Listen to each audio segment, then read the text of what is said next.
It's that time of year again where I feel compelled to make an entire diorama that I may only photograph once ever and leave to collect dust on my shelf for the rest of time. And what better inspiration and candidate for dust collection than the Little Nightmares games? Just look at these wonderfully creepy diorama candidates. Since I wanted something that would give me the most versatility with props and other characters, I decided to go with this room. Who does it belong to? I have no idea, but it's got the signature metal plate walls and beautifully dusty wood floors found in many of the Little Nightmares locations. And of course, I'll be making some cute little gnomes to live in it as well. I get started on my wall plates by rolling out a sheet of Cosclay, trimming it to size, and adding some little circle screw details along their edges. Little Nightmares 1 takes place in a giant submerged ship-like vessel called the Maw, which is mostly covered in these metal plate walls.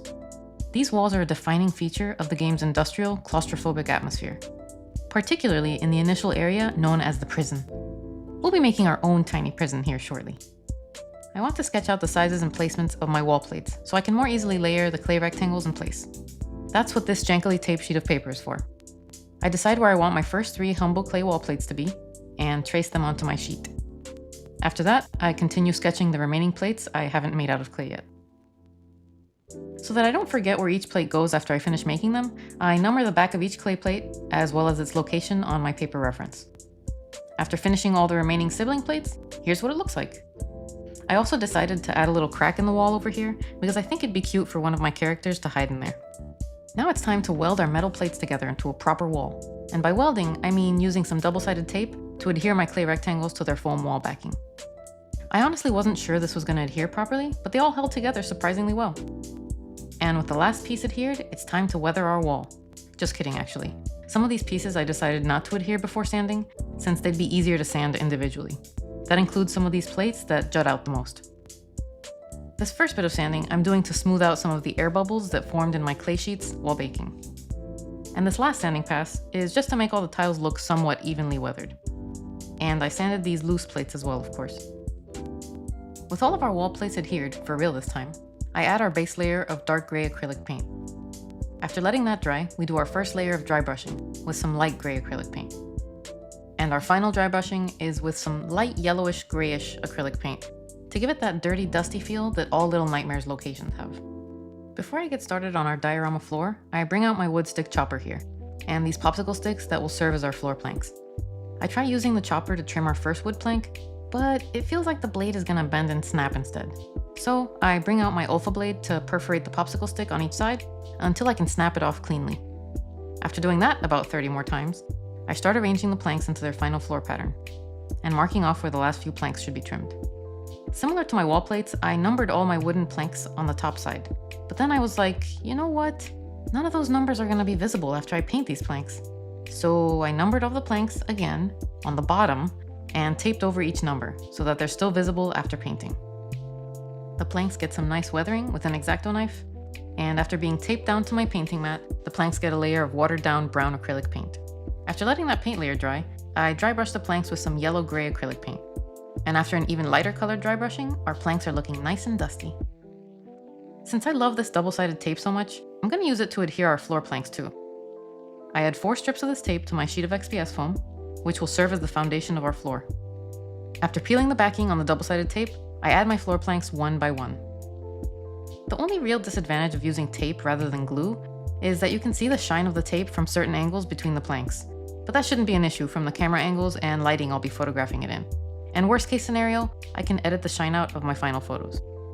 With the foundation of our diorama completed, it's time to make some props, starting with a cage, which we see various versions of throughout Little Nightmares 1, most memorably from this terrifying scene. I might eventually make that hand for a future video, but right now the thought of making it kinda grosses me out, so we'll see. For the first wall of my cage, I trim a sheet of Cosclay, and then use one of my circle cutters to remove some of the excess clay in the middle, since I want to minimize how much clay I waste. After baking, I trim off the excess clay, do all that 3 more times, and now we've got the base walls for our cage. I wasn't sure what to use for the bars of the cage, so I started off with some of this craft wire, which I test painted, and quickly realized the paint rubs off really easily. So then, I rolled out some little bars out of clay, and with their edges trimmed, I think they might work well. I add some ridges and clay glue to the back of one of my cage walls, and place my 2 vertical bars into them. I use a similar process for the 5 horizontal bars. After gluing 3 of the cage walls together, here's what it looks like. The wall without bars is where the door will eventually go. For my first attempt at the door, I thought it would look good fitting into this wall frame like this. But after finishing it, I realized I didn't like it. So I made the second door that sits on top of the wall rather than inside of it, and I think it looks much nicer. With all of my cage walls adhered together, it's time for some detailing steps, like these little rectangular strips that I add all along the top and bottom of the cage. Our door gets its lock loop components. What is that lock loop called? The thing that the lock hooks through? Anyone know? You know, this thing? We finish our cage detailing with these cute little clay coins.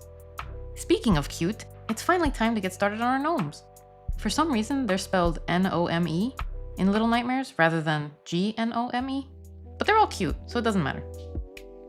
I use a reference image on my phone to get the hat size right, and then add some details to it before baking. While I continue making our gnome's body, let's talk some gnome lore. There might be some mild spoilers here, so if you've not played Little Nightmares 1, just skip ahead like a minute. Gnomes are small, timid, childlike creatures who can be found all throughout the mall. They often hide from the player, but can sometimes also be playful. In the Little Nightmares 1 DLC, we learn that the gnomes serve as workers on the mall, fueling the furnace engines. We also learn that the gnomes are actually children who were captured and transformed by the lady. Some even theorize that the janitor creates gnome figures in his workshop, while the lady uses her power to extract the child's soul and trap it inside. Pretty neat and not creepy at all, huh? With our gnome's upper body done, I get started on his little leg noodles and blend them into the body. After giving him some little feet, I glue his little head/hat on, and he's ready for his final baking. For his base color, our gnome gets a coat of cream acrylic paint, followed by a brown wash to bring out the details of his texture. Once that dries, I give him a nice light cream dry brushing to make the dark line details pop even more. And last but not least, our cage gets a base coat of dark gray metallic paint and a lighter gray metallic dry brushing. With our cage and gnomes completed, it's finally time for our photo shoot.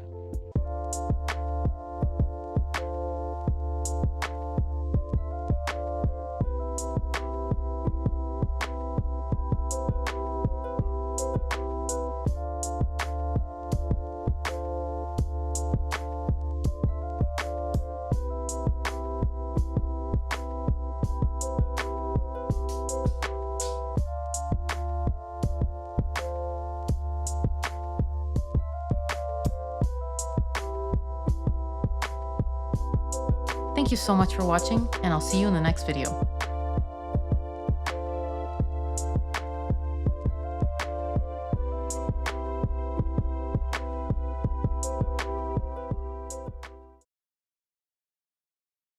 Just in case anyone was missing my snack of the day, today we've got a gnome-shaped sweet treat. Dangerously delicious.